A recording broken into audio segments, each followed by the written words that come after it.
What up? What up?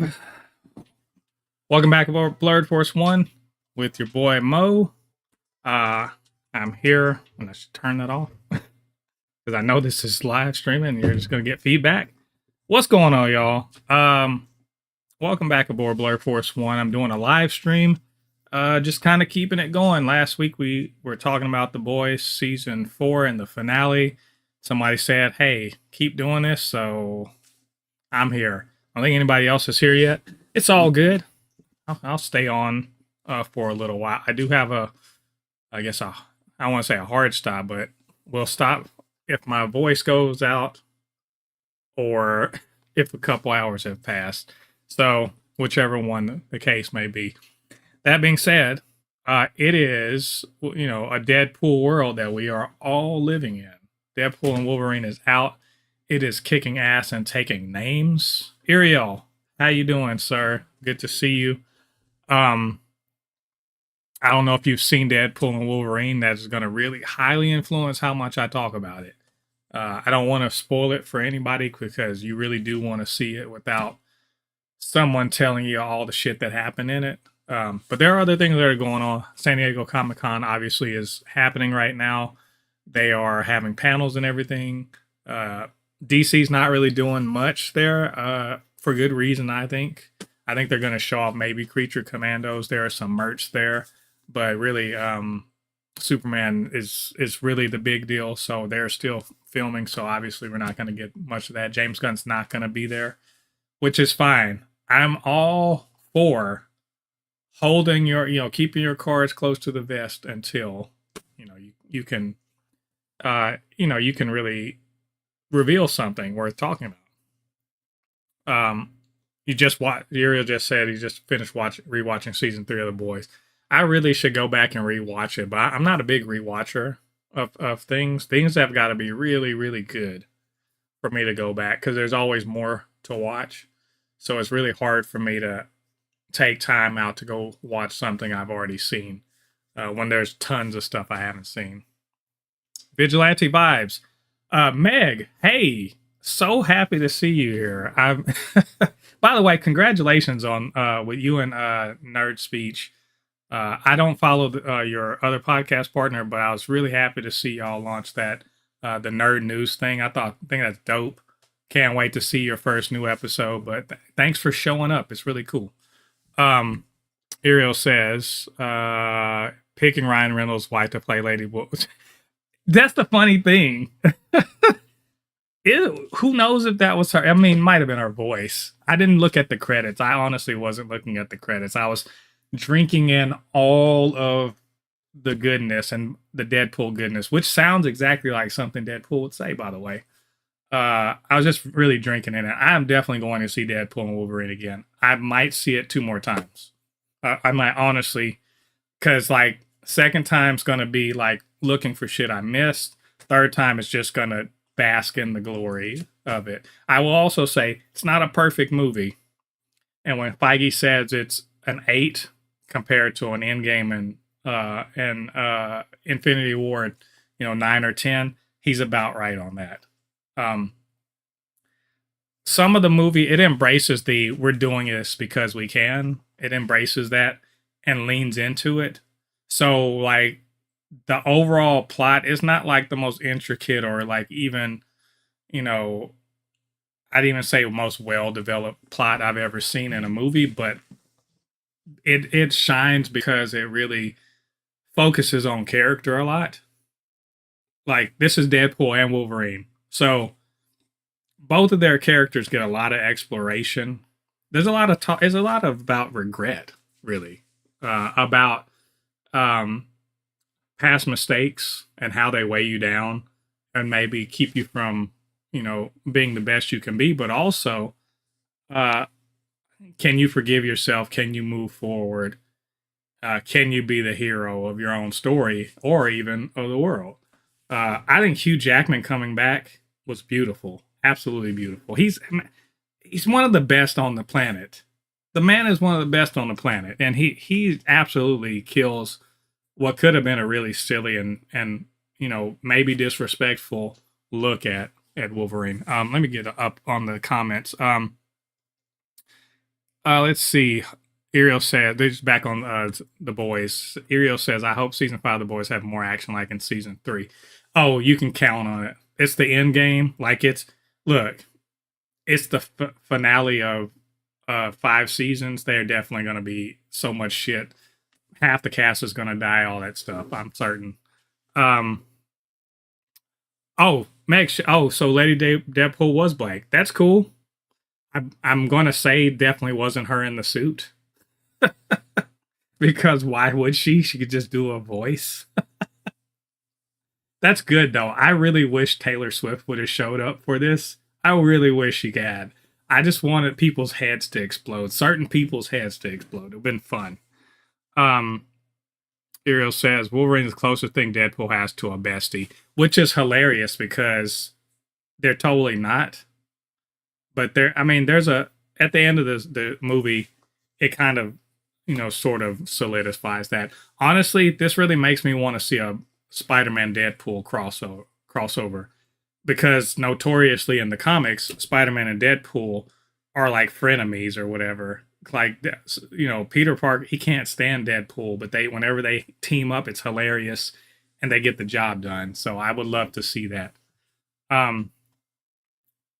Let's see. Uriel says, "Who will win a fight? Deadpool versus Wolverine." I think Wolverine wins that fight. In fact, I'm pretty sure he has won that fight multiple times. His healing factor. For one, his healing factor is better. 2, he's got adamantium. So, like, I think it's pretty clear that he's comes out on top. Uriel says, "Hugh Jackman is to Wolverine what Anthony Starr is to Homelander." I mean, yeah, but they got to move on. Like, Hugh Jackman's like he's not too old yet, but in the time it takes to make these movies, like I very much expect him to show up for Secret Wars. And he's probably going to be Old Man Wolverine. I really do expect him to be Old Man Wolverine. Just because of the time. It's going to be, like, Secret Wars is at least 4 years from now. Probably 5 years. And Hugh Jackman's not getting any younger. I think he went all out to be Wolverine, but like you can't, like, it's hard to do that. But I do agree with you. Everyone, he is Wolverine. He just is, and I love him for it. Karthik, by the way, thank you for joining. Glad to see you here. Let's talk about this. Karthik says, "Why does Marvel dislike Fantastic Four characters? They make them appear in cameos and then brutally kill." That's a spoiler, by the way. I will say spoiler alert for that. To answer this question, I don't think that's Marvel disliking the character. I think that was very much a joke that was carried out to its conclusion by Ryan Reynolds, and in a very good natured by, shall I say the name?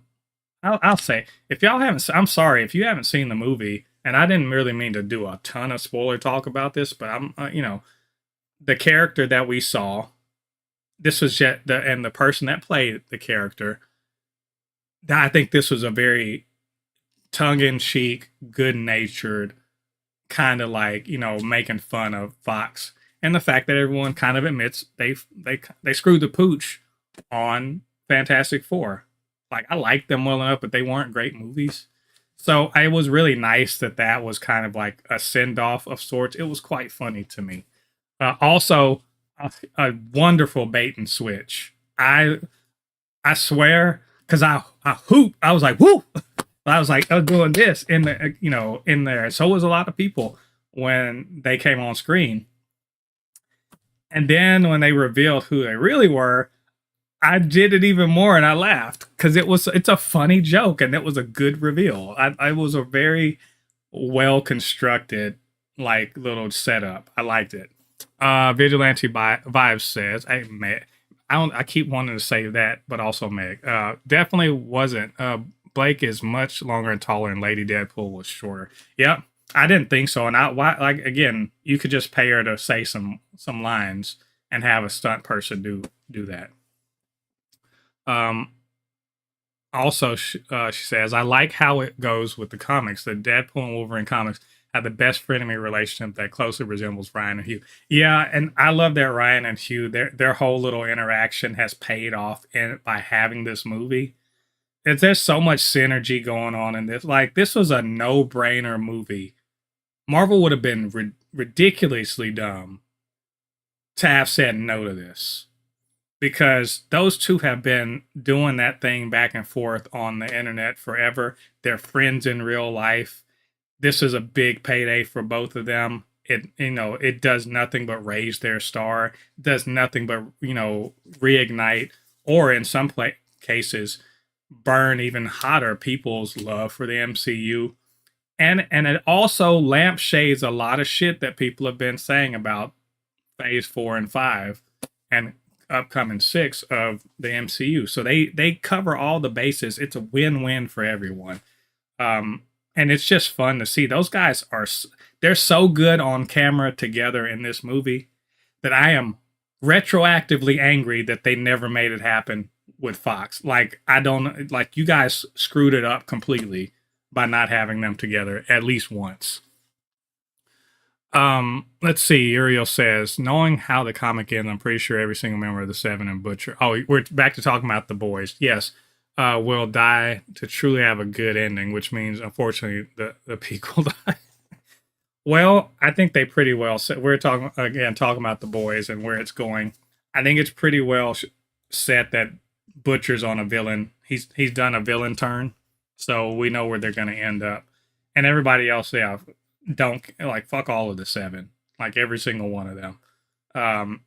Particularly Homelander, obviously. By the way, I don't know if you guys caught the news, but I saw that I guess they had a panel. They had a panel for the boys. There is a spinoff coming called, I think, Vought Rising. It's about Vought in the 50s, starring Jensen Ackles and Aya Cash, who are going to be reprising their roles as Soldier Boy and Stormfront. But I think she was called Lady Liberty or something like that before. We know we've seen, of course, she's a literal Nazi. Vought, the guy that created Compound V, was a Nazi also. They are true believers in white supremacy and all that other shit. And so we're kind of seeing, like I think I'd said on Threads, I'm looking forward to the show because I believe in the writers and that Kripke and his creative team are really good at crafting good narrative around this idea. But I'm also not looking forward to kind of the more black trauma going on for entertainment purposes, because they are racist. Like, literally, Mother's Milk is doing what he does to stop Soups because Stormfront killed his dad, right? So, and she killed him because she could, because he's black, and she's just suspicious of anybody. That's the sort of thing I don't want to see a lot of that. It's taking place in the 50s. So it's going to be tough for me to watch, but I will watch it because, again, I believe in that creative team. Let's see. Where are we at? I'm behind. Let me see if I can catch up. Ariel said, I think Mother's Milk and Ashley will die. I think Mother's Milk lives, actually. I think because they want to give him a happy ending with his kid and his ex-wife. Says, I just want to see Frenchie and Kamiko and Huey have a good ending. Huey, I think, lives. I think Frenchie and Kamiko probably don't. Hopefully they'll go out like bosses and take somebody out. Preferably it would be Sam and Kate, because fuck those guys. Hate those two characters so much. Anyway, Alex's Elite Reviews. Thank you for joining. Yes, I do. I have a problem with Funko Pops. If they are $5 or less and they are a character I care about, I will definitely get them. This isn't the biggest Funko Pop collection I've ever seen, but it's a decent one. Actually, I want to show you guys the ones I got recently. I don't know. I think I may have this, and because one thing y'all should know about me, I love Moon Girl and Devil Dinosaur. Love the show. You should watch it. Yes, it's a show aimed at kids. I don't care. It's a great Marvel show. Anyway, I got this bad boy recently, my Funko Devil Dinosaur, to go with one I got over Christmas. My Funko Moon Girl. It's the best fucking thing possible. Y'all, you got to get on this. Y'all got to get on. First, you got to get on the Moon Girl and Devil Dinosaur show. But I mean, come on, look at that. How can you not love it? It's my jam. Anyway, I should have bought two because I made my daughter a fan of the show, so I should totally buy those for her too.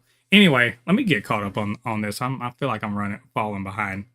Um, Ariel says my theater where I went to watch Deadpool and Wolverine was cold as fuck. There were only 10 people in there.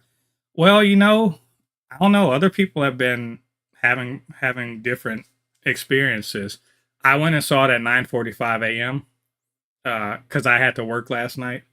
Um, and there was a decent amount of people. I was in the Dolby Theater, which is is like probably the second biggest theater at the AMC I go to, but it was pretty decent sized crowd for 9:45 on a Friday morning.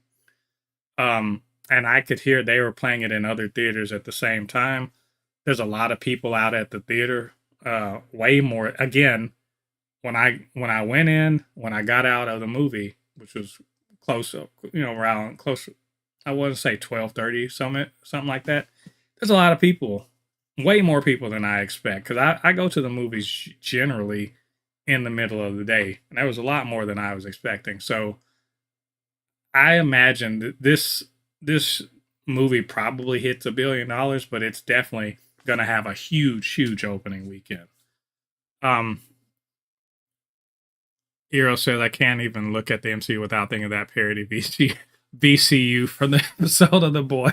Yes, that's such a good. It's such a good poking fun at the MCU and everything. Like, what did Deadpool say? Is it mockery is the highest form? No, I saw that somewhere else. Mockery is the highest form of flattery. I'm like, no, it's not. But it is. It was quite funny. Karthik says the movie was enjoyable, but the ending was terrible. You're talking about Deadpool. The production design was so bad that the Void looked like Vancouver. Probably was Vancouver. The Void and Loki was more convincing than the Deadpool and Wolverine movie. I'll give you that. There was so I think they're trying to make it out that the Void is like actually like a world or something like that, or a big world. Whereas in Loki, the Void looked a certain way, and that's all we ever saw. I think they're trying to say, well, actually, the Void has a lot of different areas, and so it's not just where we saw in Loki, but there's the desert little thing where Cassandra Nova and her compound was, but also there was a farmland looking area, which probably was Vancouver, and then there was the cornfield and everything. So it's I think I think that they are laying the groundwork, the foundation for Battle World in Secret Wars. Secret Wars, mainly because if Secret Wars, the Hickman version of it was about a mashup, a world that's a mashup of different worlds, and so literally you know there's a wall or something, and then on the other side there's something. It could be freezing cold or tundra here, and then it's rainforest right next to it, and it's literally they're just smashed together. So I feel like the Void is maybe the prototypical battle world. We'll see. I mean, the more I think about it, it does seem correct. Um, where are we at? Vigilante vibes. Actually, the FF is Kevin's favorite of the Marvel universe. Well, you know what? To each his own. I don't dislike the Fantastic Four movies. I don't think they're great either. There's some good stuff about them. I honestly, Michael Chiklis says Ben Grimm was pretty good, and I'll care. Everyone, you forget Kerry Washington was in it too, and she was cool. Jessica Alba was fine. I did like Chris Evans as Johnny Storm. which it's just I think the thing what annoyed me about the Fantastic Four movies was the Doom character was not great. Like they sort of they landed on the megalomaniacal aspect of him, but like he's not regal. He's not like, he's not the sort of person that I want to sit and hear him give these lofty ass villain speeches or anything like that. And the whole giving him cosmic power, it was silly. Like Doom's power isn't cosmic. He's a smart ass motherfucker that puts on a metal suit because of his, what he looks like, but he knows he runs shit. And like I never felt like that from the movies. Um Hero says Captain America New World Captain America what's it, Brave New World better be good. I mean, I think it will be. They've worked hard enough on it. We'll see. They got they got everything that they need to make a great Captain America movie. So I'm trusting the process. Meg says, or Vigilante Vibe says, whichever works for you. It's Megan, so that works. I'm just so used to when watching your show that that's what you go by. So it's like it's weird to keep saying Vigilante Vibes. I'll probably switch between both. Ariel says, I want to see in Vault Rising, Stormfront, and Soldier Boy. What? Inform Hero guess. I mean, I hope they don't go back to that well, mainly for the sense that it's kind of like the Dragon Ball Z effect. And the boys kind of has this too, which is you keep on ratcheting up. At some point, you got to plateau. Otherwise, you got to keep inventing new ways to be, to kind of shock people. And how much more can you do? So that, like, one thing that comic books gets right is that they establish a baseline power level or power set or whatever. They kind of establish that, and they make the heroes stay there, and then they kind of ramp up the who they deal with to a point. But they're never like, Spider-Man, once he's done dealing with somebody, he's got to go back to just web swinging and doing his thing. But the Dragon Ball Z thing is, if they keep on, Goku has to keep getting a new power, a new version of Super Saiyan, a new like ultimate technique, and it's to the point where Dragon Ball Super is ridiculous with power, and you have to think about in Dragon Ball Super how strong everyone is versus where they started out, where Goku couldn't fly. He could do a Kamehameha, but it would just like knock somebody out. Like things like it's so far removed from where it started, whereas Peter Parker is pretty much the exact same power level he's always been. And so it's really more about what you do with the tools you have rather than having to get a new bigger and badder tool. Let's see, where am I at? Hero said I used to feel bad for Sam. Then says, I'm not. Oh, you're talking about Sam from Gen V, yeah, but he sucks though. Says we now officially have 4 boys spin-off shows: Diabolical, which was great; Gen V, which is also great; then The Boys Mexico and Vault Rising. I'm looking forward to both of them, even though I have no idea what The Boys Mexico is on about. I'm really looking forward to it. It should be fun. I want to see a show showing Homelander's life in the lab in his early days as a superhero. I don't know. I don't know how I feel about that. I have to think about that some more, mainly because he sucks. And I'm like, I feel like I've gotten enough story about his terrible upbringing and how he still can't manage to do the right thing. Homelander, how strong is Homelander? Compared to what? If he were I always say if he was in the Marvel Universe, he'd get washed on the regular. There's so many people that could beat his ass in the Marvel Universe, it's not even funny. Vigilante Vibes. Meg says, really want Starlight to die. No! Don't, why? What did Annie do? What did Annie do? I mean, look. Is she the best person? I mean, no. but she's on the good side, so I'm gonna ride with her for a while. I honestly, and I know it's not gonna happen because they're in a different show. I really want Marie from Gen V to like come in and kick ass, but she's not. She's from a different show. It would be cool though. Um, Ariel says, "I'm surprised Deadpool hasn't mentioned the boys yet." Hmm. I. It is funny that that didn't happen. I'm kind of glad it didn't. Um, they spent so much time. I want. It's not even shitting on Marvel. It's very much a friendly ribbing and jabbing at somebody. Uh, because I mean, do they have room for talking shit about anybody else? They barely said anything about DC, and you know why. So if if y'all have seen it, you know the reason why he mentioned DC and was talking shit about it. And also, Feige, come on, man, don't be doing this. No, like for real, don't be.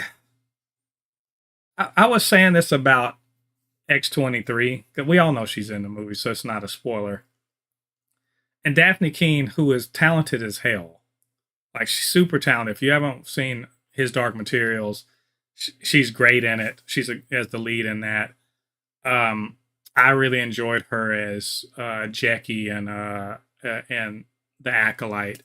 She doesn't get enough work in my opinion, but I mean, come on, don't introduce this character like this and just be like, well, they're on the back. No, don't play like that. And the same thing goes for this alternate Wolverine, starring a certain British, a British actor who we know was wearing a cape down the street, right? And I enjoyed the shit out of that cameo. But man, don't play with me like that. My emotions were played with so deeply there, and I'm like, if I swear, if that's the only thing that he ends up doing in the MCU, I'm gonna be pissed. um,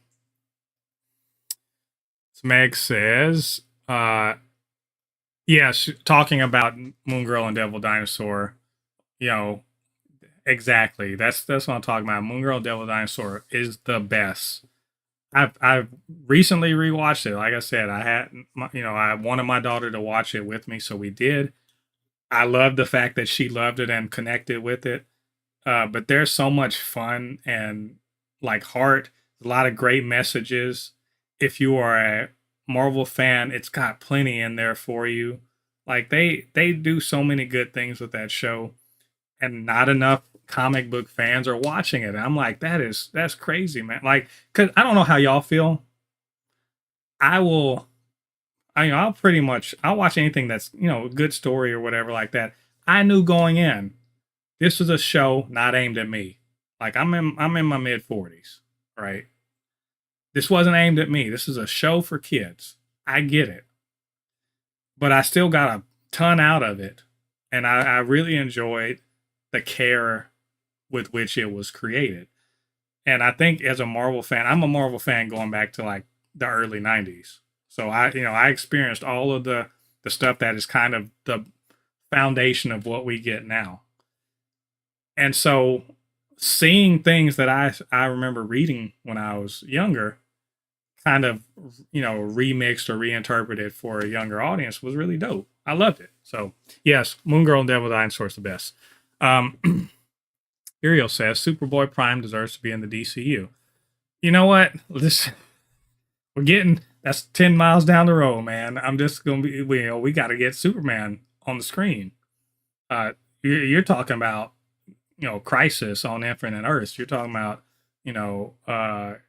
Final Crisis. All that. So you're talking about bringing the arguably the most powerful Superman variant into play. So it's early days for that. Ariel says Fan Four Stick was the shittiest superhero film I've ever seen. Did you watch Madam Web? Because I would rather watch Fant Four Stick than watch Madam Web again. But to each his own. So at least I know Son of the Mask isn't the worst movie I've seen. I like that movie up to a point. but I've only seen it once though. Karthik says the best scene was the dialogue with I don't want to necessarily say the name there, but with the alternate Wolverine played by a certain British actor that wore a cape in another movie. There we go. Says we will treat you better than those fucks down the street. He said, "Is I will wait for James Gunn's comeback in Peacemaker season 2." That is funny. Look, well, if that's the only thing he ever does in the MCU, I won't. I will not agree with that. Um, but we'll see. I'm really, really hoping that he gets a real character. I don't think it's going to be Wolverine, but it will be like, and honestly, it's Captain Britain so on the nose, but I would love it. I think I would actually really love it. But it's so on the nose that I don't know that it makes sense. um, Euro says you love the Hero Gasm episode. I bet you did. I bet you did. It's so out there, man. And they brought back Love Sausage too. He got his mojo back. He's like Austin Powers. He drank the mojo and now he can control his member again. What a shitty power though. Like just what a terrible power. Hero says I have plans to make a zombie super. Yeah, you told me about the zombie superhero comic. I feel like I'm trying to remember if I've read one. I've read Marvel Zombies, obviously. It's a lot like Mad Max. Give me a random superhero to put in there. Some superhero's power. That isn't the Flash because that's the first thing I thought about. I don't know. I always like Strong Guy from X Force. So if you had somebody like that, remember, because Strong Guy, he gets physically bigger the more kinetic energy he takes on, which is why he looks so freaking weird. I love Strong Guy though. Guido was Caroselli, great character.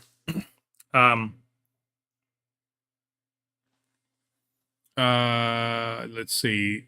Meg says I love the OG ones but that 2015 one was something. Talking about Fantastic Four. Yeah, it was. Look, I think there's the thing of, I think I want to say Joe from Muscles in the Multiverse. Also, what's her name? Polly from Comics. And I think Ray. What's her name? I'm gonna say her name wrong. Ray something. People I follow on Threads have recently all read Fantastic Four, old school Fantastic Four. I did a little bit a couple months ago, and I realized that story. That's a hard story to in its original form make, because the characters are so freaking weird and a little unlikable, just a little bit. Like they're so bombastic in they have like kind of one-dimensional eccentricities, and it's four people. They have their little thing, and Reed is such an asshole. Like you don't, as a kid, you don't see it. He's just like he's the guy that knows everything, so obviously we're gonna listen to him. But when you're older, you're like, what a fucking dick. This dude sucks. He's always saying like weird ass, real like misogynistic, real paternalistic bullshit. And you're just like, why does anyone like this guy? And then, Ben is all like, I'm the prettiest. He's like if Muhammad Ali was an orange rock, but also not as funny. And then Johnny's all like, he's like, he's a literal hothead. He's always saying dumb shit to Ben, and of course Stan can't write women worth of fuck. So Sue is just all like, oh, I'm posing and I'm like, oh, I hope Reed, why won't you just say something how you really feel? I'm like, get out of here, man. Like, Stan, you spent the 50s writing romance comics, and I cannot imagine that they hold up well now. But if you can translate that core idea into the modern day, maybe you got something. And that, I think that's what the 2015 one was trying to do and didn't quite make it. Like, if you make them all kids. And by the way, the 2015 one was based on the ultimate version of the story, not the original. So in the ultimate version, everyone was aged down, and they were teenagers. They were super smart teenagers, and then I think Ben was like, a little. He was older or whatever, but he was kind of trying to keep an eye on the whole situation. So it's a bit different, but I understand why it doesn't necessarily work. Let's see. I'm behind. Let me see if I can catch up. Ariel says in a stream a few weeks ago, I said adults injected with Compound V have powers based on their personalities. Yeah.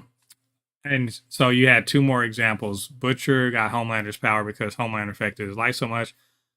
And Soldier Boy got physical prowess because Dad constantly said he wasn't a real man, and being strong is often associated. That's not a bad look at it. I think so far it's pretty clear that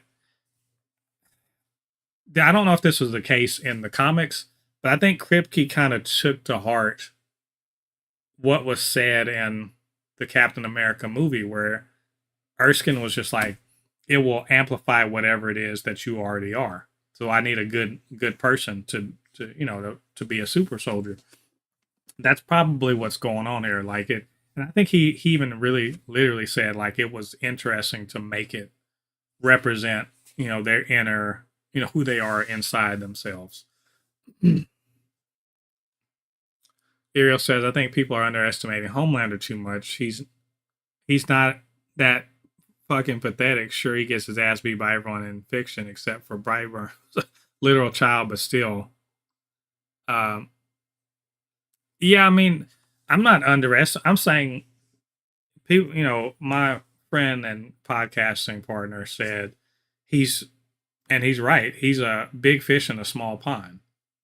And I even saw other people sort of like a writer or something was talking about, if the people in the boys ever have to face a real threat, they'd run away because they don't know how to actually fight or deal with anybody. And I think that that's fair. The thing about Homelander is, I mean, he's the strongest person on the planet and nobody can tell him anything. So, that's great. But if you, again, let me think of a random Marvel or DC character that you drop in the world of the boys and they would fucking smoke him. Let me think. I mean, I won't even say the obvious Superman. What's her name? Starfire could kick his ass. Starfire from the Teen Titans. Throw her in there. She beat his ass. Martian Manhunter. It's not even a fight. On the Marvel side, Nova could smoke him. Like hell, it just on the. I don't think he could beat Colossus. Like honestly and truly, Colossus could kill him. So like, you see what I'm saying? These are actual heroes who do this shit for real. You throw one of them into the world of the boys, it ain't even. This shit is over. That if they're within proximity of each other, it's not even a real fight. Homelander's not pathetic. In his world, he's the best. And in another world, not even close. Like you said, who will win a fight between MCU Spider-Man and Homelander? I still think Peter Parker will win that fight.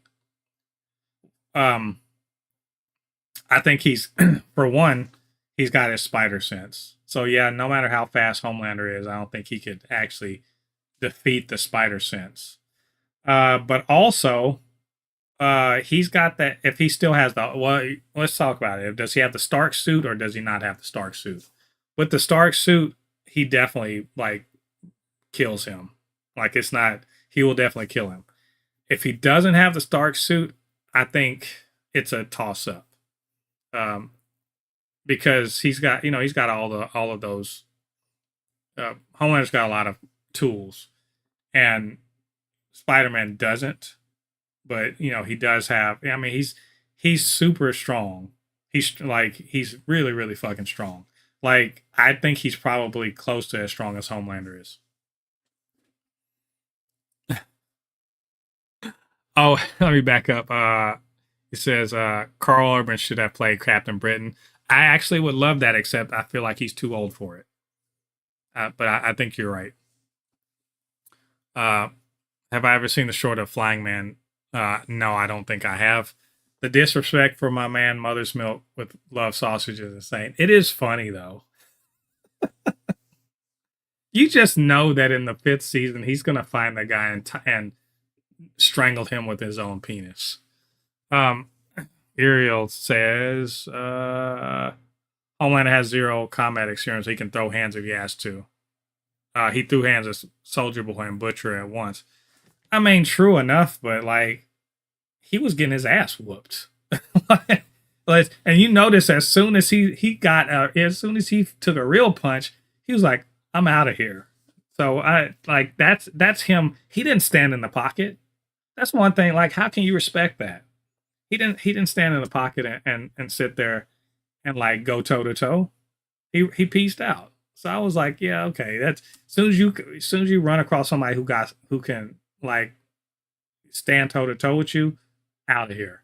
The only time that when he fought Maeve, the only reason why he stuck around is because he was really intent on keeping Ryan. Ariel, yeah, I mean, you got my thread, so you know what to do. You can send me a link or something. Ariel says, I want to see Stormfront versus Static Shock. Would Static kill though? I'm not up on Static. I much to my great embarrassment, I never watched the Static Shock cartoon. It's been one of my goals to actually get around to watching it. It's just so many episodes, but I've never watched it, so I don't know if Static would kill her. More scripts for fights. Well, I will say as far as that goes, I mean, those are all cool to think about. And I do like a good superhero fight. I think the reasoning for it is always my question. Like I'm a superhero fan. Everyone's been like, "Oh, Wolverine versus Hulk, that's dope." It is, until you're just like, "But why? Why are they doing it?" And like they explain why they do it and everything, because Wolverine first appeared in the Marvel comics, sent after the Hulk by the Canadian government.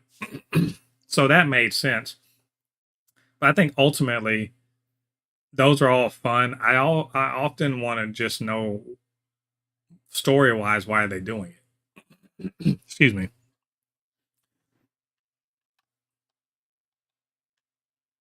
He said the Uriel says the way Homelander fights is kind of funny with his wide dramatic punches. He's not trained. You remember Zod versus Superman and Man of Steel?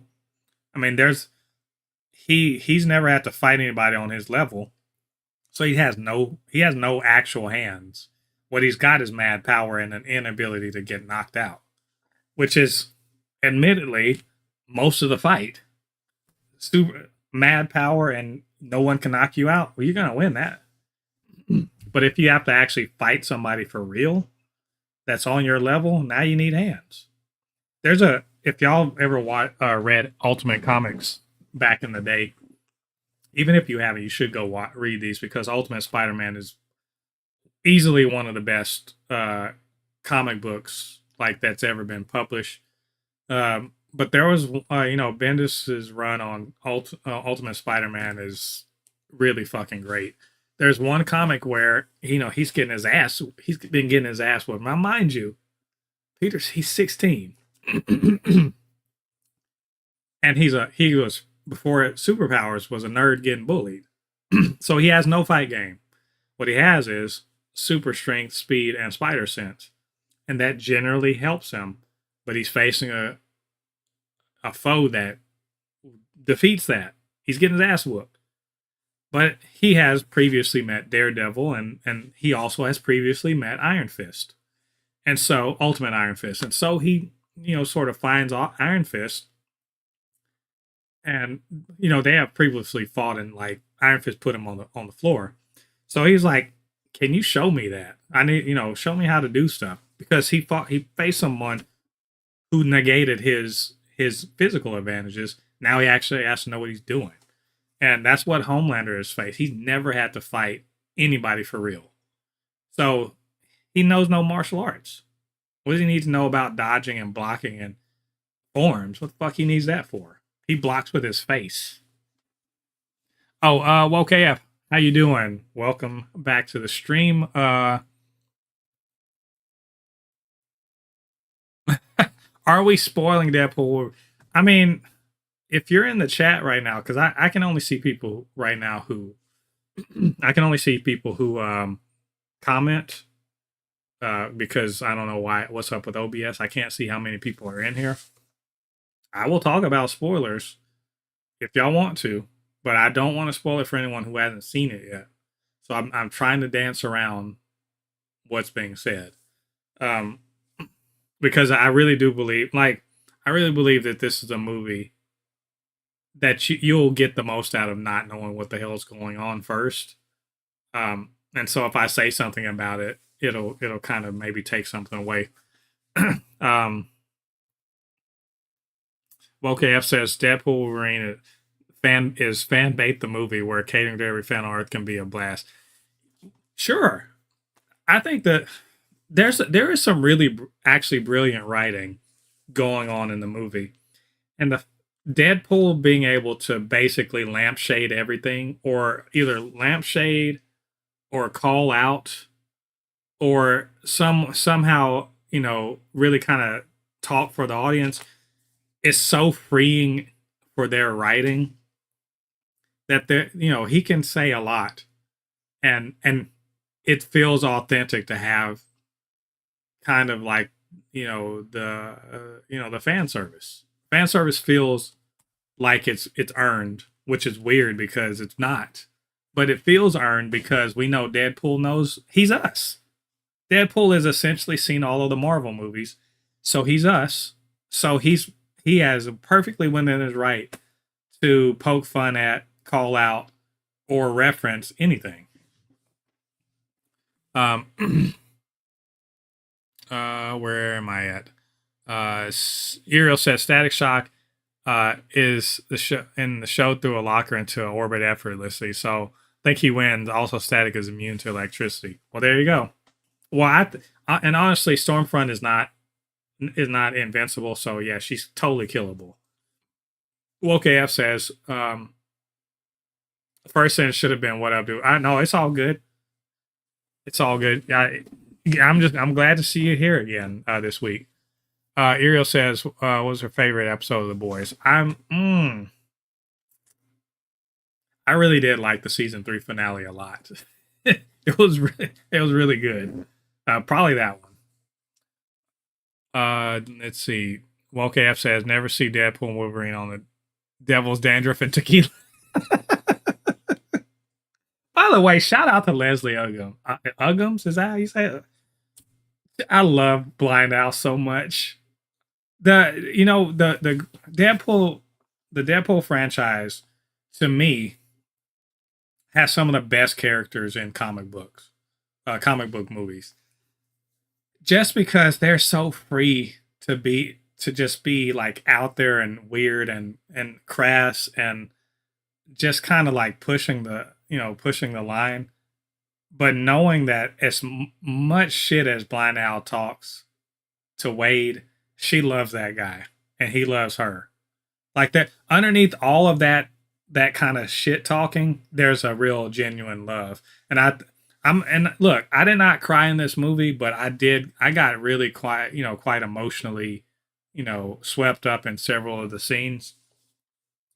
because underneath all of it, there's an actual emotional story being told. Deadpool has been free to wear his heart on his sleeve, unlike some other, comic book characters. You know, one of them who doesn't get to, because the fans of his movie don't fucking understand who he is Superman. In particular, Snyder's Superman. Snyder's presentation of Superman, to me, has sort of warped the way some fans understand Superman in a way that does not allow him to be who he is at his core. He's not hardcore. He's not emo. He's not like, extreme. He's none of that shit. That's not who Superman is. And I don't. No matter what anyone's, they're like, well, there's different interpretations. Yeah, but at the end of the day, they have to return to his core goodness. And if they don't, it's bullshit. And so one thing that Deadpool's been free to do is to have a kind of, he kills people a lot. He is a murderer left, right, and center. But he also has a very squishy heart that's full of love for a found family. And he will literally cross the multiverse to save those people. That is the core of the movie. And so, since they honor his emotional journey so much, all of the other stuff is perfectly fine, because they built it around this central idea. And also, they, not just him, but the central idea of, there's a line in there where, Logan's basically saying, I pretended like I didn't care and I didn't want to be around these guys, and I wear this suit because I really do care about them and I really do want to honor them. That's important. Like that, when you build your story around that core, of him wearing the suit now because he's admitting to himself, yeah, I really did actually love them, and I miss them, and I hate myself for not having come to their rescue, is like really important. It's a very, very affecting to me personally. I don't know how y'all felt about it. It made the movie 1,000 times better. Where are we at? But yes, Devil's Dandruff and Tequila. I love it. Ariel says Homelander can survive a nuke. I think should be able to tear MCU Captain America in half. Well, yeah. I mean, but let's also remember, that Steve Rogers was getting his ass whooped by Thanos, and Thanos beat the shit out of the Hulk, and I guarantee Hulk would kill Homelander. So, let's let's just keep it in mind. Let's see. The area you have asked me about superpowers, I still say I want to have Sage's powers. That would be great. But if you have Sage's powers, you could realistically do a ton of things. WokeF asks, WokeF says, is anything that happens in these movies a real surprise? In those movies, a real surprise. In the Deadpool one, I mean, I was surprised by a few cameos. So I mean, I think the story of Deadpool and Wolverine is fairly basic, and in the sense that they're trying to go, they're trying to cross the multiverse to save Wade's timeline, basically. And they have to go through Cassandra Nova to do it. There you go. It's a road trip of sorts. We're finding ourselves as we are heading down the road, and also we're picking up some friends along the way. And we're gonna do our best. We're willing to sacrifice ourselves to save the universe. It's fairly basic, so it's not the story itself it's just how you get there. And I think they did a great job of getting there. there are, I will also, it's not a perfect movie. There's a few moments where I could feel the foot coming up off of the accelerator. Where, there's about 5 exposition dumps. There's about 5 of them, and it's fine. Like, I know they're trying to catch you up, and they don't want you to have to know a ton of things. Like, you shouldn't have to watch Deadpool, Loki to understand what's happening in Deadpool. So they have to take a minute to let you know what's up. Let's see. WolfGaf says Deadpool's mutant power is lampshading. Yeah, oh yeah, his, like, you could argue that his fourth wall breaking is his superpower. By the way, all of the Deadpool shenanigans in the third act, beautiful. I loved what's the name? What kind of, I forget his name, but the pretty Deadpool or whatever, beautiful Deadpool, hilarious. I I love that so much. Also, Dogpool is great. Wade loves Dogpool, and you should too. That they did everything in their power to make you love that dog.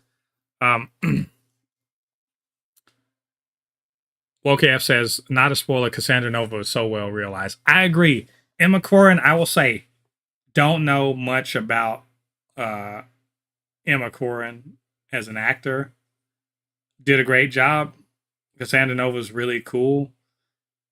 I think that just because, the way the movie ended does not mean that we won't see Cassandra Nova again, but ridiculously powerful. Like, I'm trying to remember, not Legion. Is it Legion that is stupidly powerful mutant, or was it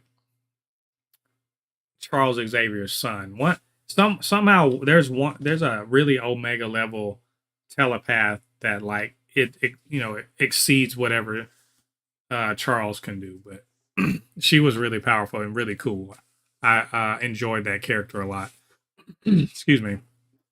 Ariel says 2 favorite episodes of The Boys has to be the first 2.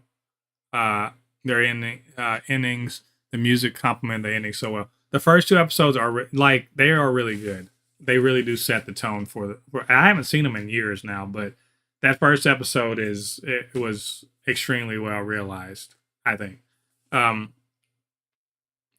Ariel says the music complements almost every ending of every episode of The Boys. Yeah, they do a good job. I think nowadays people have, like, the sound directors for these shows really understand the assignment. Unfortunately, a lot of them pull from the same fucking music, so we get a lot of the same music in a lot of places. And I'm like, you know what? Yeah, it's good you like Back in Black, but you can get another song that sounds very similar. Just think about it. Incidentally, a movie, Moon Girl and Devil Dinosaur, fantastic music. That's original too, and also the Spider-Verse movies are excellent about their music too. Ariel says the most beautiful, heartfelt, emotional story you've ever seen. Oh, that's a hard question to answer off the cuff. I can tell you things that I have made me, feel something serious about made up characters.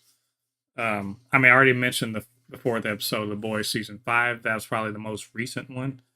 One of my favorite movies of the past 5 or 6 years is one called Blinded by the Light. It's based on a true story, so it's not, these aren't fictional characters. But if you haven't seen it, it's about a Pakistani British kid. Well, I guess he's a teenager who discovers Bruce Springsteen, and it changes his life. Back in the 80s. I love that movie so much. Like, it's at least, I watch it at least once a year, but sometimes 2 or 3 times. So, there are many emotional stories. So it's hard for me to pick any particular one. And that's also because I watch a lot of TV and movies too. So there's just so much out there. I don't even try to say the most. I just want to connect with the character in a way. Not that I necessarily have to see myself in them, or that, but that the things that they are going through, their emotional journey, hits me in a way that I feel like I've been on that ride with them too. So if any movie that does that, I don't care how, how it's shot or whatever, if it can do that, if it can convey a real human experience to me, it wins. So that's why I said that's hard to pick any particular one. Let's see, me get caught up. Um, where am I at? Wow, I'm behind. WokeF says Morena Baccarin could paint a room and watch it dry and not watch that movie. She is Morena Baccarin is, not just a beautiful woman. She is a wonderful actress. I think and she's not in this movie a lot, but in what she's in, the part she's in it, she sells the fact that she loves Wade. She sells it very, very easily. But she's been wonderful in many things, and I think it's kind of a crime that Hollywood needs to account for why she isn't in more stuff. Like, why isn't she in more things? Why isn't she a fucking movie star? Like, I wanna know and understand this because she's great. Let's see. Ariel, if I got Homelander's powers, what would you do with them? Conquer the Earth and turn it into a utopia if possible. I do like Superman and Superman 3. Get all the nukes and get them the fuck out of here. But that's honestly that's a really stupid thing to try to do. Like, being a god emperor is not what it's cut out to be. See also God Emperor of Doom. Let's see. Ariel says, you have an idea for Ghost Rider 3. Or Johnny Blade goes back to hell and back literally to save Danny and Nadia. You want to see a comic accurate Mephisto? So do I. We may get something like that. I keep hearing rumors that Sacha Baron Cohen is playing Mephisto in, what is it, Ironheart? We know the Hood is going to be. Anthony Ramos is playing the Hood. We know the Hood's power come from the fact that his cloak is Mephisto's. So very well could see that. Is Disney really ready to tackle hell? Like, for real tackle hell? We'll see. Woke AF says, I think you're responding to Irio. So I don't know if that's probably not for me to mention. Irio says my introduction to fans service was sex scenes in anime and manga. That's hilarious. That's very true. Fan service things in anime and manga are a thing, but my first exposure to fan service was, and if any of y'all are old enough to remember this, if you'd have to have been alive in like 92 or 94. I can't remember what year this came out. Jim Lee drew an X-Men summer bathing suit. It's not a comic. It is literally just pinups or whatever of the X-Men in swimsuits. Like it was like a Sports Illustrated thing. And guys and girls, but how Jim Lee drew the X-Men back then. And as I understand it, sold pretty well. I'm pretty sure I had a copy of it. I do not have that anymore. But that was the first fan service I was ever exposed to. It's weird saying exposed like that. That's the first I ever ran across. How about that? Fan service is all over the place, though. It's sometimes I feel like some comics that's all they are. And by fan service, I don't mean like, oh, it's sexy time. I mean like, giving the people what they want. We want to see Wolverine fight, I don't know, Black Panther. All right, here, have it. We'll make up a reason for it. We want to see Superman and Batman fight. Okay, we'll make up a reason for it. So it's all over the place. Nothing wrong with fan service. Just need to make sense within the story. Ariel says it's confirmed in the comics that the super soldier serum Deadpool was injected with literally made him insane. That's why he breaks the fourth wall. Yeah, I read up on that. And in fact, I was listening to the official Marvel podcast on Monday, and they basically said that too. Whatever that gave it unlocked his X gene or some shit like that, but also fucked with his mind. Which is funny to me because there's also what's She-Hulk's? What's her excuse? why is she doing it? And also, what about Gwenpool, which is a cool new character that's been added to the Marvel Comics universe in the last 10 years. But I don't think her fourth wall breaking is due to mental illness. It's literally because she's from our world and she knows the comics. Let's see. Ariel says Dogpool is appropriately ugly for the role of a dog version of Deadpool. Yes, but also adorable. Like the more I saw the dog on the screen, I was like, that dog is ugly, but like it's still awesome and like just seems like a great little dog. And I think it matches Wade's personality. Wade is he's like I said, he's got a squishy little heart that's like just wants to love people, but also is pretty okay with killing people too. Woke AF says, "Oh, this is an answer to my question about a mega level telepath. It's Legion. It has 1,000 split personalities, and every one of them has a different superpower. A fight between Legion and Cassandra Noble would rock." I agree. They are both so freaking powerful. I mean, it's probably going to be like Dumbledore versus Grindelwald in terms of like ridiculously powered fights. I just know I really only know Legion from a little bit from the 90s comics, a very small amount because I stopped reading comics like probably when I was 16 or 17 and didn't pick them up again until like I was in my mid 20s. But I also know Legion from the TV show, which he was not as powerful. But yes, it would be a good fight. We are catching up almost. Ariel says the ending of episode 1 of The Boys is my favorite ending in any episode, and it was so well written. Yeah, like I haven't seen it in years, so my knowledge is cloudy, but I do remember it. To me, I think episode 1 was the thesis statement for why the hell you should watch this show, and made a very good case for a lot of people. And I also remember season 1 it hit out of nowhere. Like I knew what was up. A lot of us comic fans knew what was up, but for many people who were they've just been watching MCU stuff or DCEU things or whatever, for many of those people, they're like, "Ooh, cool, a superhero thing," right? And it went crazy with people because it was just so out there and it was so violent and like kind of poking a lot of holes into the whole superhero mythos.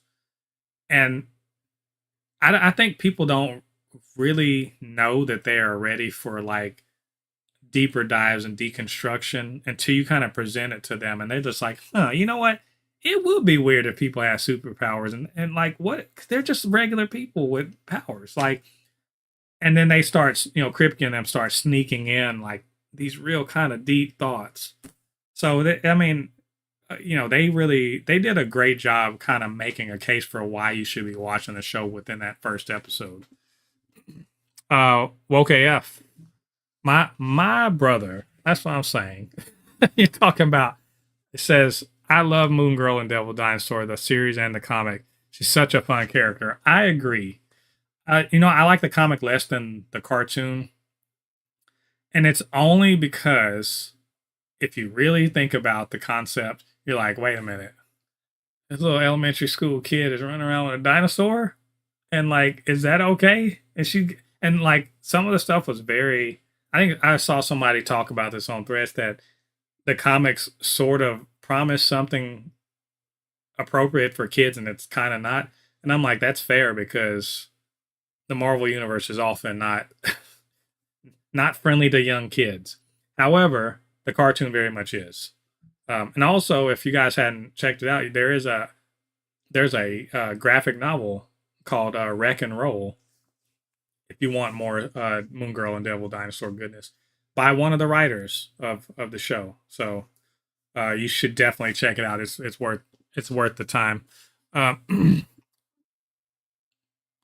Ariel says, "I can't wait to see Vault in the '50s. It better have a cool aesthetic and look to it." I'm I'm envisioning the Baxter Building from the Silver Age, Silver Age Fantastic Four comics, but with fewer black people and you know, people looking like they're in Mad Men, basically. Let's see. Okay, I think you're also responding to something else that Ariel said, so I will not tackle that. Ariel says, I'm going to make a script for A Train versus Tenya Hilda first, and because it's fun. All right, like I said, have at it. In season 5 of The Boys, I hope Homelander wears his comic suit. It would symbolize that he's a new, more powerful person, as well as symbolize his new power as president. Why? They have been subtly shifting his outfit, so maybe they will have a more iconic version of it. I wouldn't doubt that. WokeF says Ghost Rider needs to find a balance between the horror and superhero. The one time they got it right in the comics was the first Daniel Ketch run. It leaned hard into the horror. I'm not a huge Ghost Rider person, like at all. But I think I still have this comic, and I bought it way back in the '90s. There was a comic that it wasn't I guess you could call it an original graphic novel, but back in the day they used to do these comics that were longer than a regular issue, but like basically about 3 issues length or a little bit less. And I think it was called Darkness of the Heart's Darkness or something like this, and it involves Punisher, Ghost Rider, and Wolverine. And it also what is the name of this demon? Was it Blackheart? I think so. It's the demon Blackheart, kind of like in the dreams of the 3, kind of brings them to this small town, and they all end up at the same boarding house, and they're fighting. They're fighting Blackheart essentially at the end of it. But this is probably my favorite one, just because it is very horror centric. It's less fantastical, it's less superhero, more, it's called the Hearts of Darkness for a reason. They're all 3 of them are killers, straight killers. They've kind of made it okay in their minds to kill bad people, and so Blackheart's trying to turn them to his side or something like that. It's an interesting comic.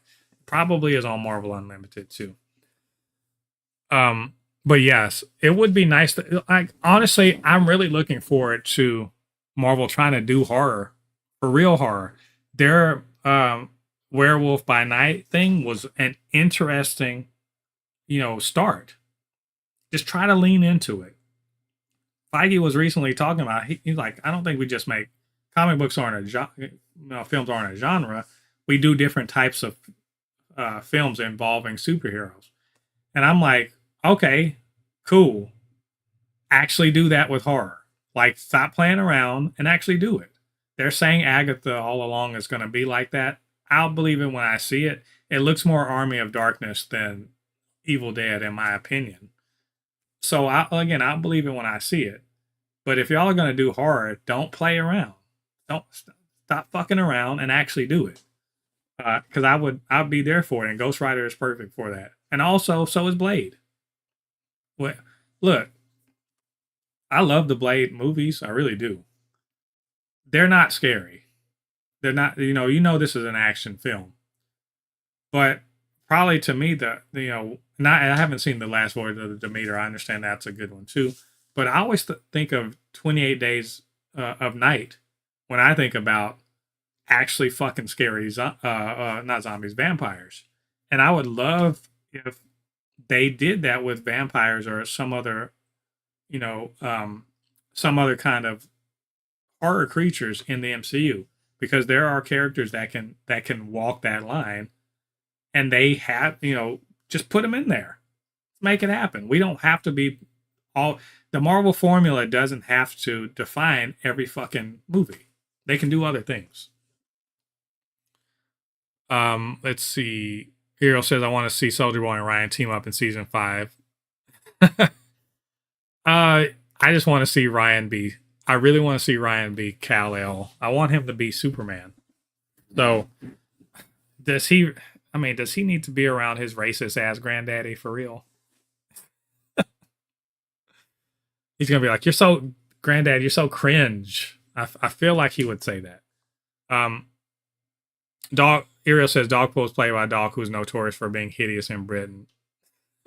I understand the dog was the Britain's ugliest dog. The dog seems sweet as hell though. Like, yeah, not cute, but like really, really, really cute in terms of how they act. Every time I saw the dog run, I was like, yes, I love this dog. Here says, I'm pretty sure no one knows that what The Boys was until this random show propped on Prime Video. I agree, and also they did not do a great job of marketing it, but it made its case to everybody. Hero says, if people actually got power in the world will go to shit. Agreed, 100%. No one needs those powers ever. I think we've had this conversation before. I don't trust people with superpowers. Hero asks, who will win a fight with Rexy from Jurassic Park versus Devil? Devil will win because Devil's actually smart. Here's the thing.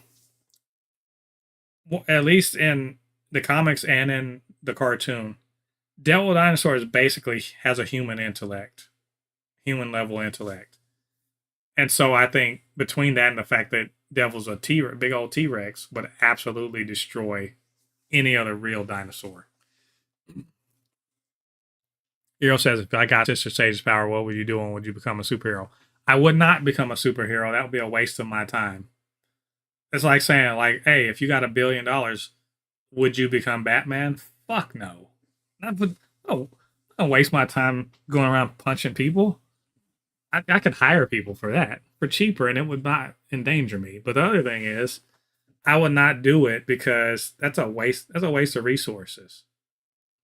Like, if I had $1 billion or if I had Sage's mental powers, I would just start like doing things to improve the world, to improve the lives of people. So, yeah, being a superhero seems like the most wasteful use of my talents. Well, KF says, oh,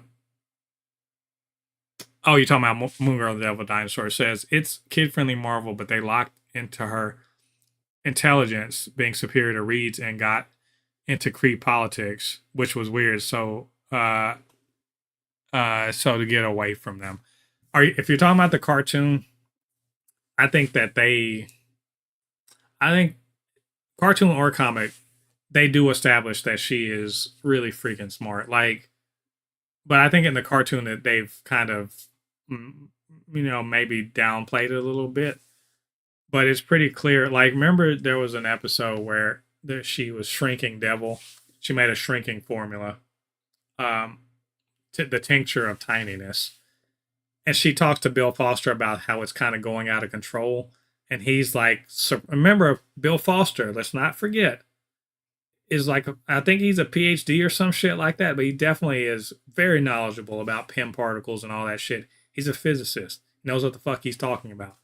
And he was extremely surprised that she was able to, like, put the PEM particles into like a solution, all this. She did something he didn't know was possible. And she's like 13. So yeah, Lunella Lafayette in the comics is like smart as fuck. I think one of the top 3 smartest people on the planet. In the cartoon, I think she's probably top 10. And also, the whole thing with Kid Creed was really cool. Hero says, I want to get Where am I? I'm so behind. I'm gonna have to start running through these faster. I want to give fat, ugly, hairless cat for 3 reasons. They're okay. I'm gonna read this. They are so ugly that even on your worst days, you always have something to laugh at. Okay, man. No, don't do that. That's not not cool. Two, you can pet them and put them in cute clothes. And I'm sure there's a third one somewhere. I'm gonna get to that. Woke AF said, "Don't get a cat for that reason." I'm just gonna say I'm a fan of cats. So don't do that. Don't do that to that cat. Woke AF says, "Listen, when Ghost Rider #1 came out, I was a tweener. That issue with the flaming skull on the flaming bike was awesome to my geek kid eyes."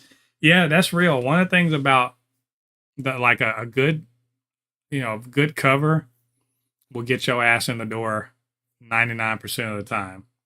I look, my gateway into it was a friend at school giving me a comic book and saying I could have it, and it was a Spider-Man comic, and it was dope. The cover wasn't awesome, but them fucking X-Men gatefold covers with the foil, the holographic foil, give me that every day of the week. And back when I was 12 or 13, fuck that. I wanted that immediately. I had the big X-Men #1 that folded out. Or you know what, the one that really got me, the cover that really got me was Infinity War #1 and #2. I remember that. I remember it so clearly. I was at a grocery store, and that back in the day, back in the 90s, they had magazines and shit. You can still find them now. They had comic books at the grocery store. And I remember going through the comics and picking this motherfucker up. And it had a trifold cover. And it had damn near every fucking superhero possible on the cover. Now, I'd been into comics for about a year at that point. And this was like finding, the Holy Grail. It's like I picked up, unfolded that bitch, and it was just like, of course, Spider-Man, Wolverine, and everything on the front cover. But I'm like, oh, I know this character. I had to have it. That's a good cover, man. Like I said, gets you in the door 99% of the time. Woke AF says, oh, he's following up saying every boy on the block bought Ghost Rider #1. Hell yeah. Ghost Rider is dope on a cover. That's people probably, have tattoos and shit for a reason.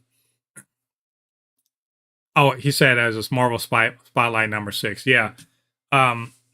Definitely they did a good job of selling Ghost Rider. It's not hard. It's such a cool looking figure. Hero says a live action Blade horror film will go hard. Agreed. Speaking of Blade, Deadpool. The way I fucking hollered at the movie when that happened. Y'all. Because I was expecting, I already knew Jennifer Garner was in it. But when he showed up, I was like, I was probably annoying as fuck to other people in the theater, but other people were clapping too. OKF says, Agatha all along has to be Army of Darkness. It's built into her character, and Blade was never meant to be scary. Well, agreed about Agatha all along. I don't think I agree about Blade because his original incarnation in the 70s was Tomb of Dracula. He was a vampire hunter in Tomb of Dracula. Tomb of Dracula was meant to be a horror comic. Back in the 70s when they did horror comics.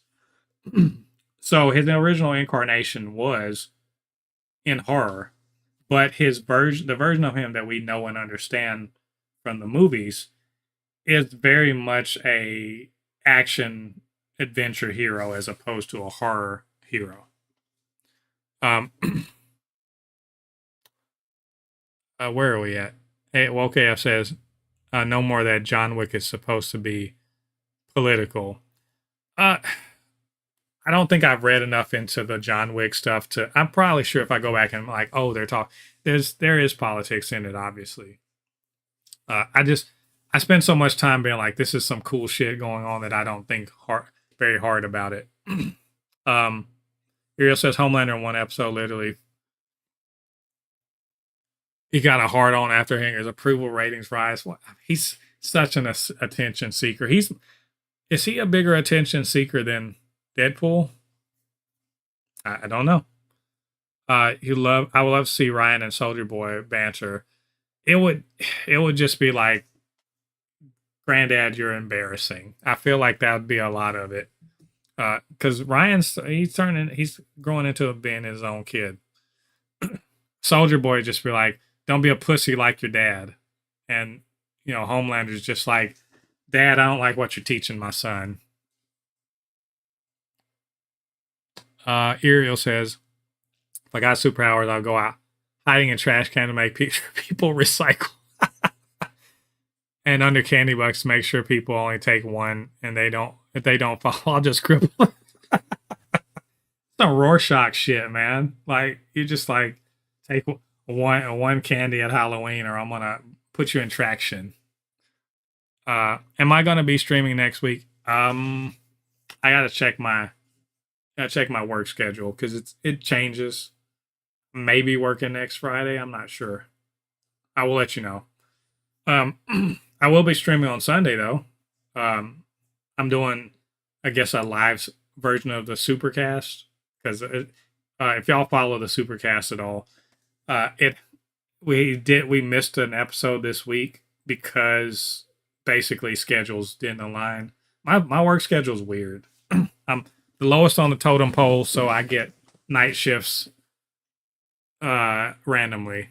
So I don't know. I'm not sure, but check out the Supercast on Sunday. Probably going to be at 11 a.m. because I do have to work on Sunday. So, yay. By the way, I hadn't said this. Everybody that's in here, if you haven't liked the video or liked the stream yet, do your boy a favor and hook that up. Just lets more people know that people care about what we're doing over here. And also, if you're not subbed to the channel, why aren't you? Why wouldn't you be? We do stuff like this here and also talk about pop culture things. Mostly nerd shit. And superhero stuff and everything like that. We will be in the month of August covering a good amount of stuff. I don't know if you guys are keeping up with it, but there's a shit ton of stuff about to drop. Batman Cape Crusader, Teenage Mutant Ninja Turtles, the animated series based on the movie is coming out. Umbrella Academy season 4, the final season is coming out. I'm certain there's some other stuff I'm missing too, but it's like, look, August is full of some good shit. So we're definitely going to be talking about that on the channel, reviewing things and all that good stuff. So, subscribe, hit the notification bell, all that good stuff. You know what to do. Let's see. Make a video ranking every super in the boys' weakest and strongest. I'm not sure if I'm up to that. I would talk about it here on the stream. I just need time to think about it. The weakest is that dude the fake multiple man, Pink Eye, whatever the fuck his name was. Woke AF says comics were sold in newsstands, grocery stores, pharmacies, gas station, rest stops. Yeah, they were everywhere, and they were cheaper. That's part of it.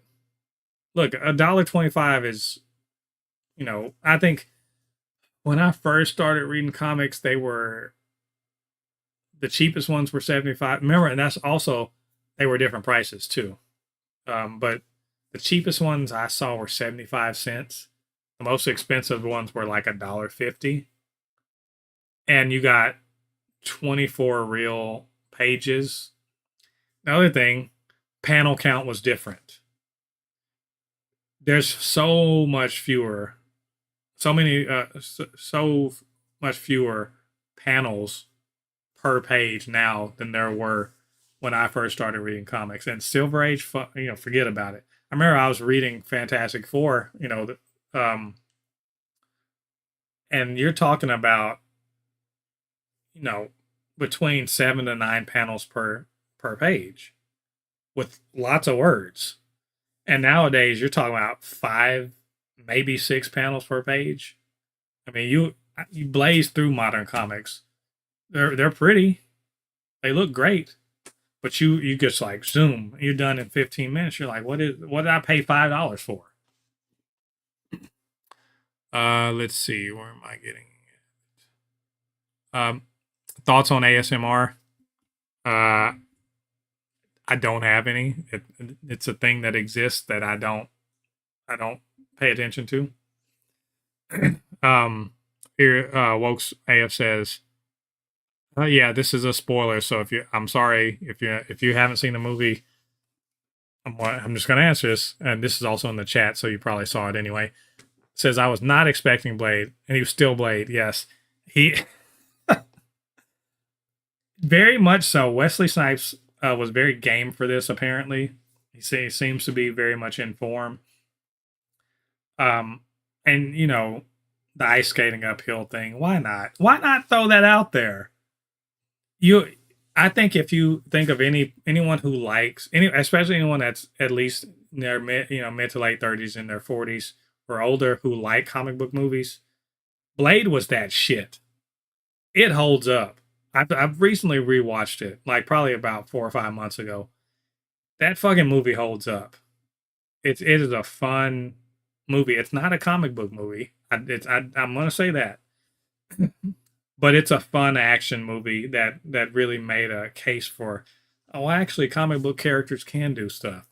And it's so good that it made the character in the comics better.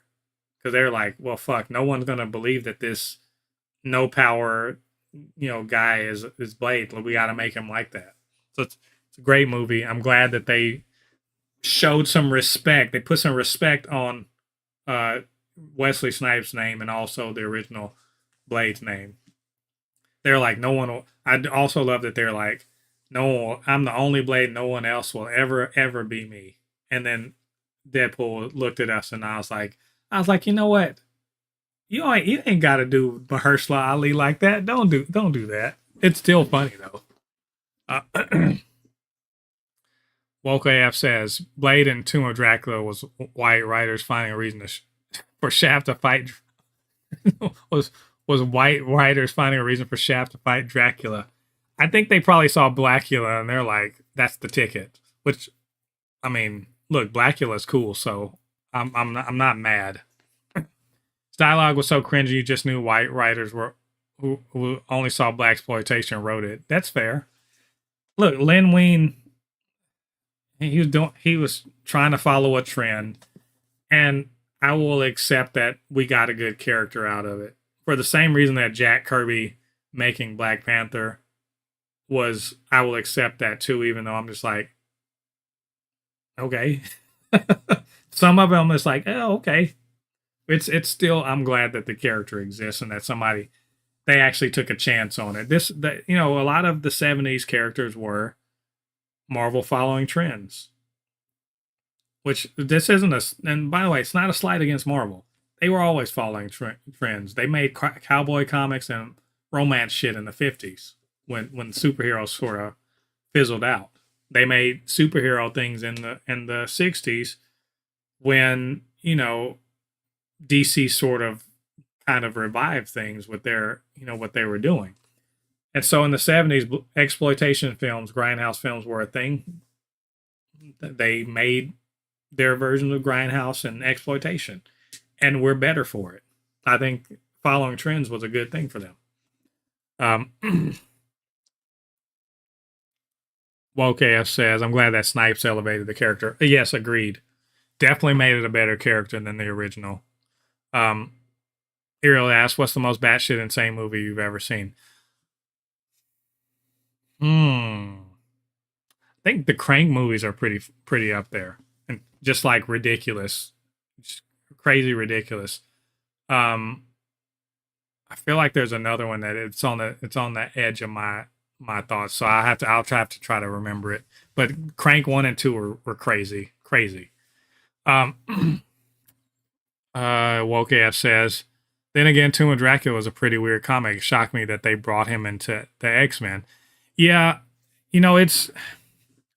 I think the idea of Tomb of Dracula is just like, here's a character, here's a bad guy that everyone knows. Let's make something out of it. And I mean, it's a blank canvas, kind of. Like everyone knows he's a. People don't really know Dracula though, like that. Um, Ariel says, "How did it feel having to wait 2 years for The Boys season 5?" I'm just sitting here having Homelander's 1,000 yard stare. At this point, I've gotten used to the wait times. Um, Look, I remember. I'm old enough to remember seeing Batman '89 in the theater, which was like fucking phenomenal at the time. You couldn't have told me in '89 that I would, first of all, I didn't know the X-Men, but you couldn't have told me I was going to get a Spider-Man movie. But it took 12, 13 years, to get Spider-Man, X-Men. You couldn't have told me then it would have taken the better part of almost 2 decades to get Iron Man or the Avengers. So, having patience and understanding that the process requires time is just it's part of the game. I'm gonna be a little bit older by the time I get to see, you know, um, The Boys season 5, and hope I make it. Anything can happen between now and then, but it's worth it. I'm also of the mind that take the time to do it right. Cranking out shit on a schedule sounds good, but also can get you in trouble. Um, putting things out when they're ready is preferable to me. I'd rather wait. All right, I'm getting behind again.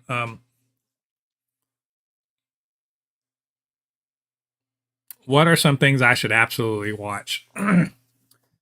My Adventures with Superman is phenomenal. Peak Superman. Fight me.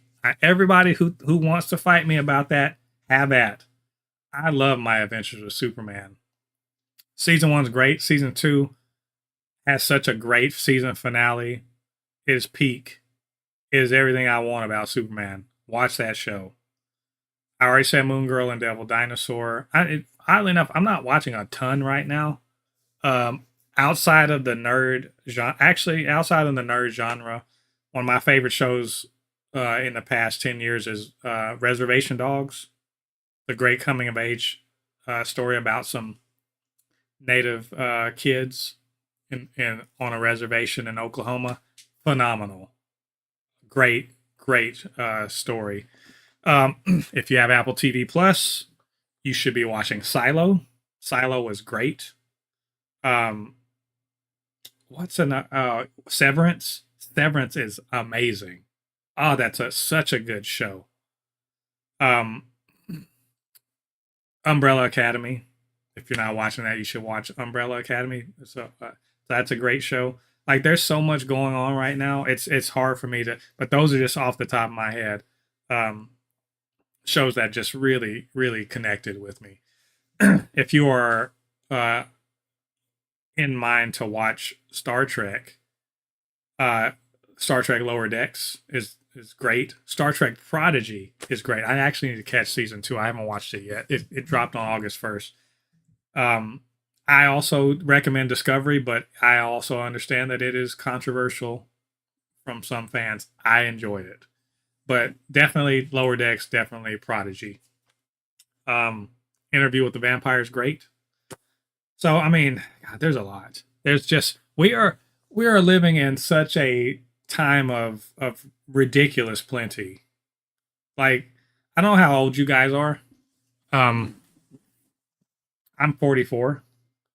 I grew up in the 80s. I grew up in the 80s with no cable. I didn't get cable until I was like in middle school, like 12, 13 years old. Well, I think I had cable 1 year when I was a kid. Now I watched the shit out of Nickelodeon then. Y'all should understand something. It was network TV or nothing for me. It was reruns or nothing. So I watched a lot of old shit. I watched, reruns from the 70s. I watched whatever the network TV thought I should be watching, cartoons and all that other stuff. That was it. We are the breadth and depth of TV we get now is unbelievable. I don't understand. Like, I don't understand people being like, I don't got shit to watch. Ain't because it ain't there. You can watch. There's another thing.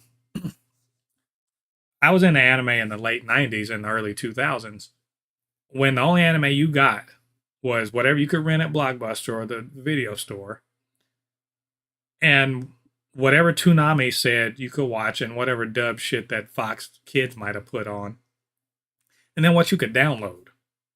Nowadays, every single streamer has some anime, something. So there's so much out there to watch. Even if you're just watching Tubi, even if you're just watching the free streamers, but if you have access to real streaming, shit. I mean, Max has so much good stuff. Every single streamer has great things that you should watch. So, I mean, just get out there and get on it. That's all I can say. It is 4:41. I've been at this damn near 2 hours. I'm probably gonna make it till 5, but I'll probably stop then. Let's see. Let me see if I can catch up. So I'm gonna go find the show and comics version of A-Train for my script. Like I said, I'm looking forward to it. You should, I mean, definitely post it somewhere, or even, I mean, if you're inclined to actually voice act it out, that would be fun too. OKF says, when I first started reading comics, they were 15 cents and went to 20 cents by the 1970s. Man, yeah, you're got the old school comics going on. Which, by the way, I love Silver Age comics. I'd love the 70s comics too. I was a big fan of the reprints that they used to put out. They don't do it that much anymore because I think they have absolute editions and you can get on Marvel Unlimited. But Marvel Spotlights were the shit. Marvel 2-in-1s, I loved Marvel 2-in-1. Absolutely loved them. I'm a big fan of Silver Age comics. Just they're so fucking goofy and I love it. Hero said Homelander's Donald Trump with Superman's power. Yeah, I mean Kripke basically said that straight up. It's everything that's happened is pretty much just mapping them together onto each other. OKF says, I also read Heavy Metal, which in retrospect I should not have been allowed to read that magazine. You know, our parents were very lax back in the day. It looked, because here's the thing, the bias against animation and comic books meant that they didn't look too hard at what was going on, and as long as the cover didn't show it, they were just like, it's kid stuff. Little did they know. Eero says, if you're on a plane, where are you sitting? Next to Homelander and Maeve, next to Butcher, next to Huey and Annie, next to Soldier Boy and OG Noir, or next to A-Train and next to Firecracker? Ooh. Who would have the best conversation? Definitely not Homelander and Maeve, because no. I think by Butcher. He seems like he'd have the most fun conversation. Definitely not Soldier Boy, Firecracker, or Stormfront. I don't need that kind of stress in my life. Ira says The Boys is a lot of times, a big number of times better than Invincible. I don't think I agree with that. Maybe the show versus the two shows versus each other, but the Invincible comic is really good. And I only got about 5 like the graphic novel versions. I only got about 5 or 6 volumes in, but they're really good. Like Kirkman kind of really understood the assignment. Some of it doesn't age well, but it has the general idea down about how to tell a coming of age comic, superhero comic. If Hero says, if you're stuck with one of these characters in a small car for 20 hours, who would you pick? I'll take Doppelganger because he's a freak, but also he can do all the driving. Ariel said everyone is chill with Soldier Boy in a car until the Russian song comes on. I mean, yeah, no one wants, dime store Bucky Barnes flipping out on you just because, you know, some Russian song is on. But why would a Russian song be on the radio though? Woke AF says, what to absolutely watch? Kite Man, hell yeah. Um, Leverage, I do enjoy Leverage. I've only watched the first series though, or season, whatever. We need a Leverage type group in this day and age. Leverage, I love heist and caper, and grifting sort of stories. So yes, Kite Man, hell yeah, is all right to me so far. I think it has the potential to get better. I need to understand more the reason for the story. Besides, I love Kite Man, by the way, from the Harley Quinn. Love the character. I need a little bit more, but I enjoyed the first 2 episodes. Woke AF, thanks for joining in. I really appreciate it. Hopefully I'll see you on Sunday, but if not, just appreciate you joining in and leaving things to say. So what is it, 4:46? 14 more minutes. So Ariel says, I'm pretty sure Anthony Starr is Homelander. Homelander is just acting. By all accounts, Anthony Starr is a really good dude that everyone likes. And he seems quite funny. But here's a thing y'all don't know about me. I'm a big fan of Australian humor. I don't know if y'all watch or listen to the Weekly Planet, but that's basically right now my favorite podcast. Love those guys. Love Australian type humor, or even like the New Zealand humor. They have a good way about it that's funny to me. So Anthony Starr made a joke about, I think in the panel at Hall H, there was a baby crying, and he was like, "It's like, does that mean there's a mother nearby?" And I was like, "You motherfucker." That's a good joke. That is such a good joke. I hope he's not typecast because he's so good that they need to give him a chance to do other things besides Homelander. He's really, really good. Well, Gab says, I don't have Apple TV Plus. Hey, you get it how you got to, but Apple TV Plus is, for how much they charge, they don't make bad shows. They don't. Their movies are whatever, but they don't make bad shows. Their shows are high quality. They're worth watching. I really like Foundation. If you have read the Foundation books, do not expect them to be the same. But I like Foundation as it is conceived, and with an understanding it is not going to be like the books. Fight between Billy Butcher and Kano. Kano has like real powers. He's got that laser eye. How you beat that? Ariel says, who would win in a fight? The boys versus some other group you can pick. I mean, I'd have to pick a group that actually, G.I. Joe would beat their ass. They couldn't win against G.I. Joe. I have to pick a group of people who are not superpowered. So I'm gonna say G.I. Joe. Yeah, they'd lose to them though.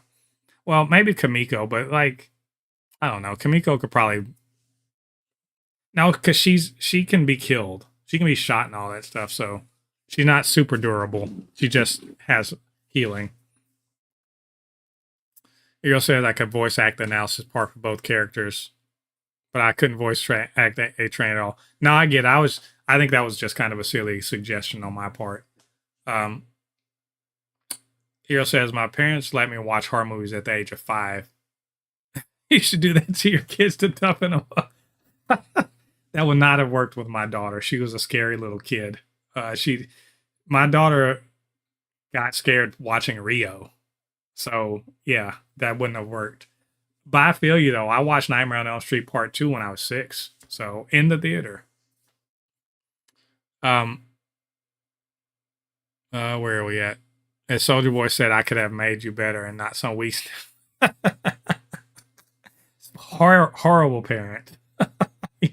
Oh, Soldier Boy. He said, Eero said, I knew you'd pick Doppelganger. Yeah, I mean, I just don't want to drive. I hate driving long distance, but let him do it. Um, Eero says the way Anthony Starr reacts and his facial expressions. For instance, he's actually Homelander. I mean, you know, is he Batman? Is he really Batman? And Anthony Starr is the face he wears, the mask he wears. He said he literally liked milk more after the show. Breast milk. That's funny. Eero says Monarch Legacy of Monsters was a great show.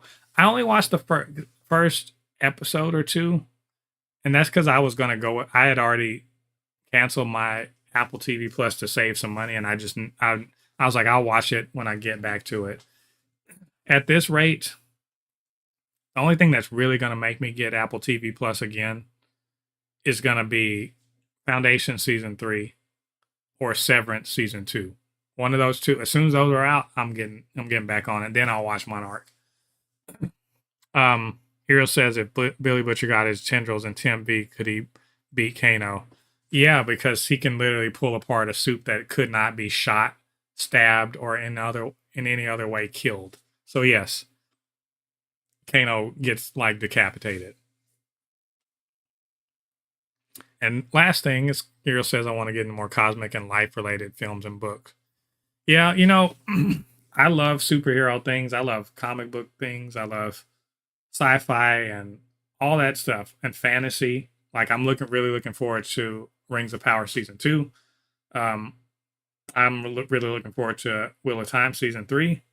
All that stuff. I love that stuff. I have since I was a kid. I'm a Star Wars nerd. I'm a Star Trek nerd. All that shit. But some of my favorite movies in the past 5-10 years have not been those movies. Because to me, like it's all the bam, you know, boom, pow, explosion, cool.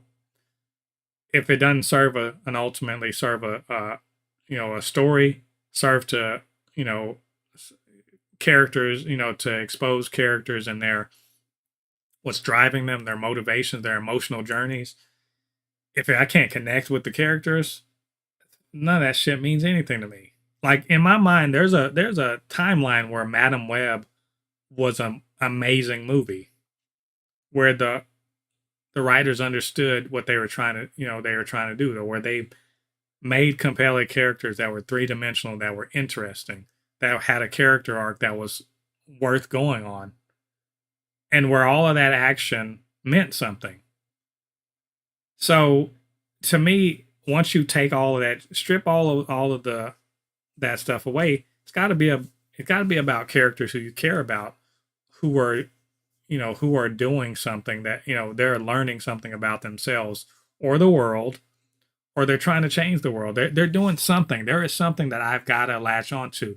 And like I said, probably my favorite movie of the past, 8 to 10 years, Blinded by the Light. And there's none of that shit in it. None of it. It's a wonderful movie.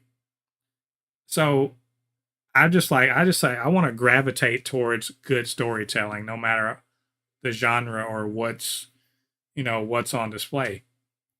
You don't need all of that stuff. It's good set dressing, but if that's all you got, man, get out of here. I don't need it. So all I say to that, Ariel, is just be open to new experiences. Be open to the idea that maybe this genre I don't really fuck with might have something to show or tell me. I just did this with Hamilton, which I didn't love it. I thought it was good. But there are some aspects of Hamilton that resonated so hard with me that I really, really, really liked. Like some of the best scenes I've seen in a long time. So when you're open to these new experiences and these new genres, or these genres that, again, you don't fuck with in general, like maybe you don't think musicals are worth a damn, but there are some musicals that have like hit me deep. Or maybe, maybe animation's not your thing. There are some animated shows. Blue Eye Samurai is fucking amazing. X-Men 97 is amazing. And it's not, when you really kind of, expand your genre or expand your mind to what can be, dude, you get it's all good from there. Uh have I read the Star Wars zombie story? No, I have it. I have like a ton of Star Wars comics that I bought on sale on Comixology years ago, and I just need to read it.